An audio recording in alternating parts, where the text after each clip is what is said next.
Welcome to Speaking of That, where communicating with youth becomes an art.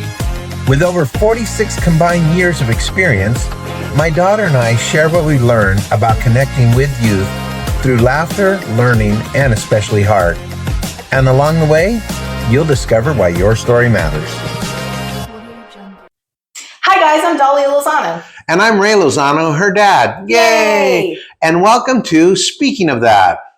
I love today's show because we're going to challenge each other.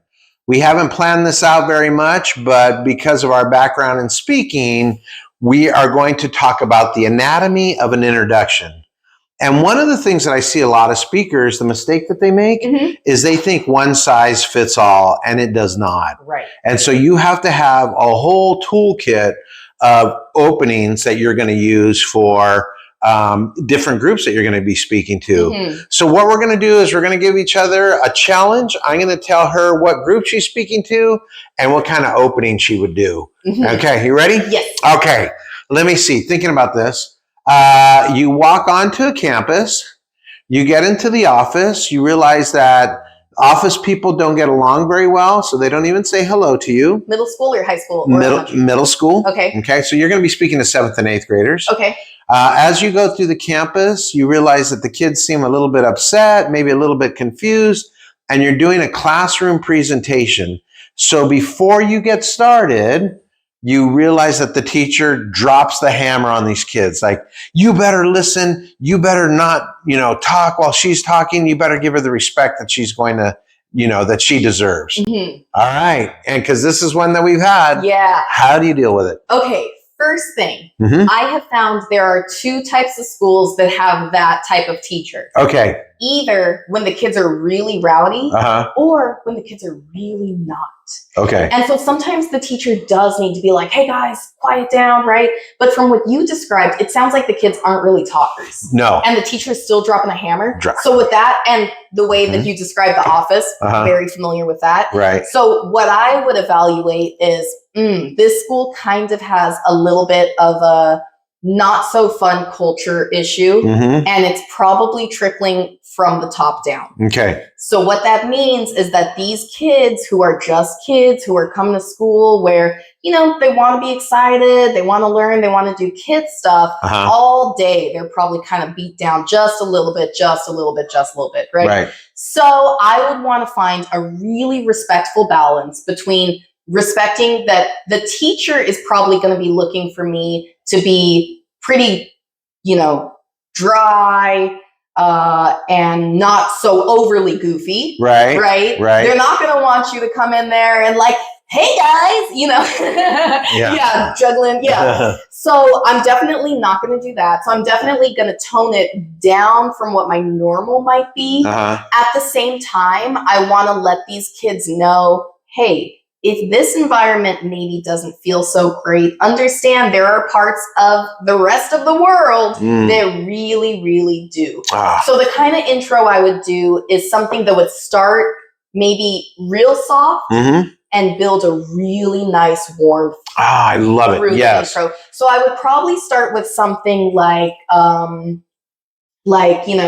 guys, my name is Dahlia Lozano. I'm going to be talking to you guys today, right? That's a classic intro. Right. Not something I don't always start with my name like that. But that would be more of a drier beginning. Okay. So I would start with that. And then I would kind of get into something like, now I know you guys are probably feeling da-da-da.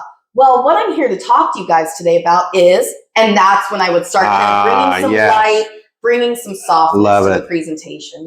Not a bunch of energy, because if you come in there with a bunch of energy, that's going to freak the kids out too, because they're not used to that. Right. So that's how I would handle that one. Start soft and dry and real quickly bring some nice warmth, some nice energy. And then probably within a couple minutes, they'll be ready for some jokes or, Yeah. Nailed it. That's great. You are walking onto a school campus. You're speaking to 5th and 6th graders. Oh, I love it. Yeah.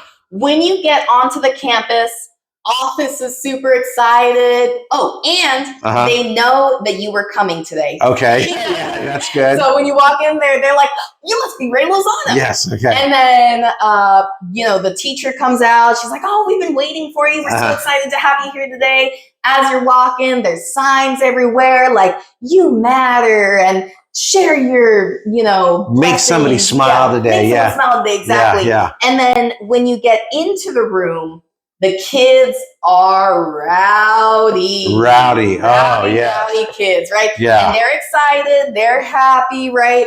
And so everyone's having fun. Also, they're having maybe a little too much fun. Too much fun. That's great.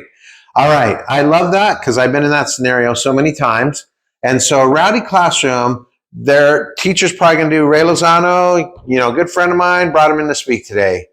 And I'm not going to jump in full bore metal, pedal to the metal, because these kids are already revved up. Man, they're already ready to go, I'm actually going to do something like, I'm going to look at the kids and I'm going to go, and then that gives them a moment to slow down a little bit, and just kind of like, I was thinking about this as I was walking into the school today, how excited you guys are. And I love that, and so I'm going to be the opposite of whatever energy that they're putting out, because what I have found is when I don't know that information walking in and these kids are already rowdy and they're ready to go and they're having trouble simmering these kids down or at a place where they're going to listen. If I get in there and I just start doing all my funny material, then what happens is these kids just run with it and they're ready to go. So I'm going to use my body. I'm going to go, I was thinking, and just do that and just kind of switch gears a little bit. And then once I've established that it's not going to be this crazy, go, juggle, light something on fire, magic show and all that. And then I'm going to have like mellow, funny, then down, and then over, and then funny. And so there's going to be a moment where you step on the gas and then you bring it back. And then you step on so that's going to be my introduction. That's what I'm going to do. But not only am I going to do that for my introduction, I'm going to maintain that throughout my entire presentation. I love that. Because I've seen people that have a one-size-fits-all introduction, and when they get in that situation, the kids just are so far in front of them as a speaker, and it's hard to reel them back in. And, I'll see speakers like, trying to talk, but the kids aren't listening. And so you want to grab their attention. And if they're, the best way to grab their attention is with silence. I love that. And that's what I found. Yeah. And so you have to be ready with that kind of introduction. And so that's how I would do that. That's great. Yeah. Yeah. So that works out really good. All right. Let me give you another one. Okay. Let me see. They have brought you in to speak to a school of 40 high school students.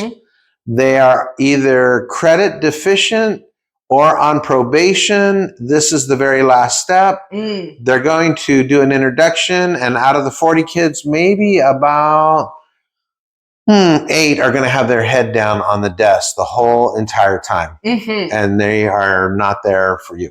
Yes. Okay. I have been in that situation for sure. Yeah. That is a tricky one because you really want to find the balance between like understanding that they have to be there. Right. And they don't really want to be there. Right. Right. And so understanding that like, yes, I am here to perform. And yes, there is, I see a lot of speakers get into that situation and they'll kind of aggressively demand respect. Oh, gosh. Thank you. Yes. Yeah.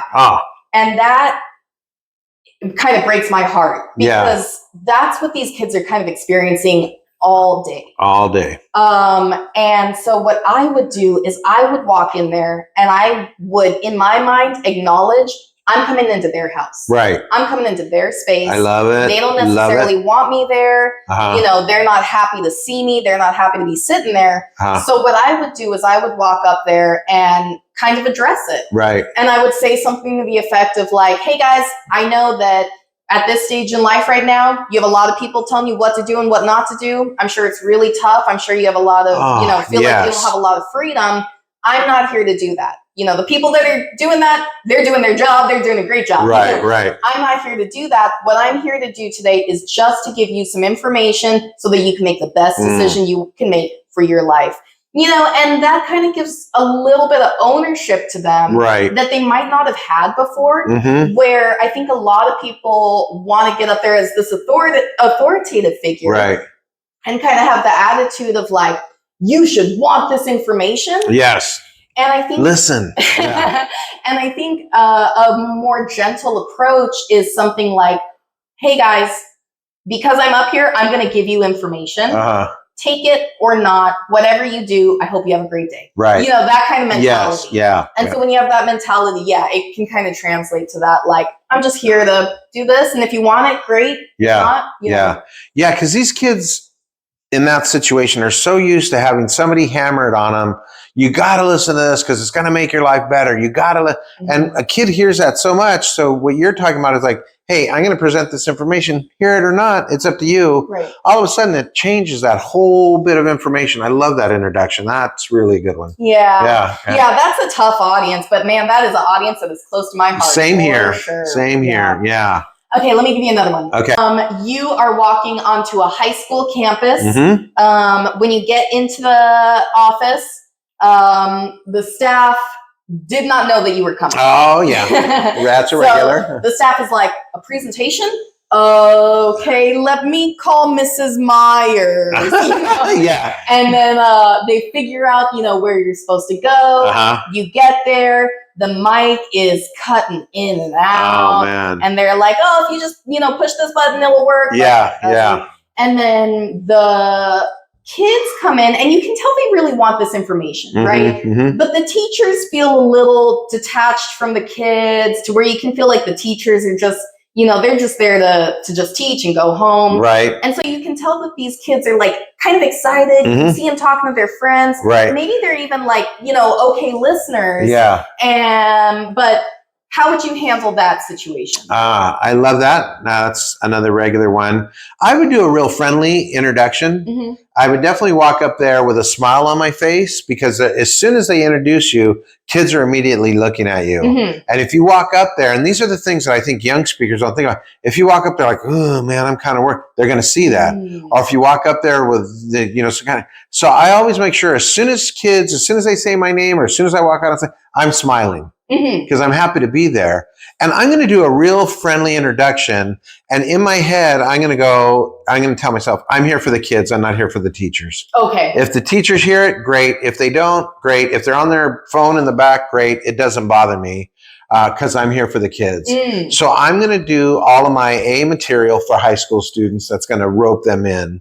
I'm going to acknowledge the elephant in the room. And the elephant in the room is they don't care what you have to say. Right. They don't. They do not care. Yeah. And so I have to figure out a way to make them care about what I'm saying. And that's the trick. And that's what I'll put a plug in for the Youth Speaker Blueprint. That's what most adults don't understand when they go to talk to kids.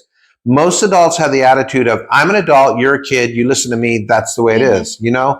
Right? So a dog chases a cat chases a mouse, water, you know. Flows downstream. Water, yeah. But then when you see that cat that stands up against 6 dogs, you're like, whoa, that's weird. That's not the right process, right? So for these kids, I'm going to acknowledge they want to be there. They're glad to be out of class, and I want them to recognize that I get that. And my whole job, and I'll let them know, my whole job is just to get kids out of school for a while. They're like, yeah, right? That's so true. And they realize, okay, I get that this guy is getting me out of class, and then I'm going to do a whole bunch of humor and stuff and get them going that way. And it's worked out really well with that because it's just. The term "going to talk to you about drugs and alcohol" never says this person's going to be funny. Right. This person's going to be interesting. This is going to be a good time. Yeah. So yeah, that's what I would definitely do. So just know if you're a speaker, you have to have a whole bunch of introductions ready to go. Oh wait, let me ask you a question about that last one. Yes. So have you ever had a situation where you're kind of in that situation? Kids are cool, teachers are grumpy. Have you ever had a situation where you do, you know, your A material and you can tell the kids love it and you can tell you're making an impact and you can tell like 60% of those kids have decided not to use drugs after your presentation, right? Have you ever gotten negative feedback from a teacher after something like that? Oh, yeah, okay. Totally. I've had teachers or principals come up and say, to the effect of, you're too funny talking about drugs. Yeah, you're not serious enough talking about drugs. Or the kids laugh too much while you were talking about drugs and alcohol or vaping. And I'm like, oh, okay, I get that. And they're like, there was one I had to do 3 presentations. Okay. And the first one, the principal came up and goes, I don't want you to be that funny. I want you to be more serious and tell more scary stories. Okay. And I want to go, the science demonstrates that. I got a book of studies. Yeah. And so I'm like, okay. So it was so weird because now it became a challenge to me to tell the same exact funny story, not funny. Okay. Yeah. And it was great. Yeah. So I am telling these stories that normally kids are getting laughs at, but I have a little bit different tone in my voice, you know. And then at the end of the third one, the principal's like, thank you for toning it down. You were more serious. I'm like, you didn't realize that I just told the same exact story, but just with a different tone, you know? And yeah. So I know that I'm there for the students, but I know it's the school that's paying me to do it. And I love that. Yeah. I love that. I love striking that balance because you don't want to be disrespectful to the people who are paying you. Right. For sure. Yeah, I've had a presentation where one teacher, I could tell she was just grumpy. Exactly that. Like, this shouldn't be funny. And I understand that because it is a very serious topic. But treating it like it's a sad, gloomy topic doesn't really help the kids learn. Whatever. We know the science. But the thing is, so you want to have that respect for them. And at the same time, it's so important to like, well, let me make this impact as much as I can with these kids. Right. Yeah, finding that balance is really important. Definitely. So like I was saying, you got to have a whole toolkit of introductions that you're going to use. And so that's one of the things about the Youth Speaker Blueprint. So here's what I want to do in closing. Here's my challenge to you and something I want to put in the comments. I'm going to tell you a situation that I was in and you think of one that you were in. We're not going to tell you how we worked it out or anything, but in the comments, what I want you to put in there is how you would do your introduction. Okay. So here's my challenge to you. You're in a nice auditorium. The sound system is great. The lighting's great. Your PowerPoint's working and all that kind of stuff. The principal comes out and the kids are just making all kinds of noise. And he's like, students, please, I need your attention up here, but they don't give him his attention. Students, I need you to listen up. You know, on the count of 3, clap once if you can hear me, whatever they do and all that kind of stuff. 6 people clap and everyone else is still talking. Yeah. And then the principal does this. I can wait till you're quiet. Oh, no. Principals can never wait till they're quiet because, yeah, you cannot live. And so then finally there's this moment of lull where he finally got the kids' attention.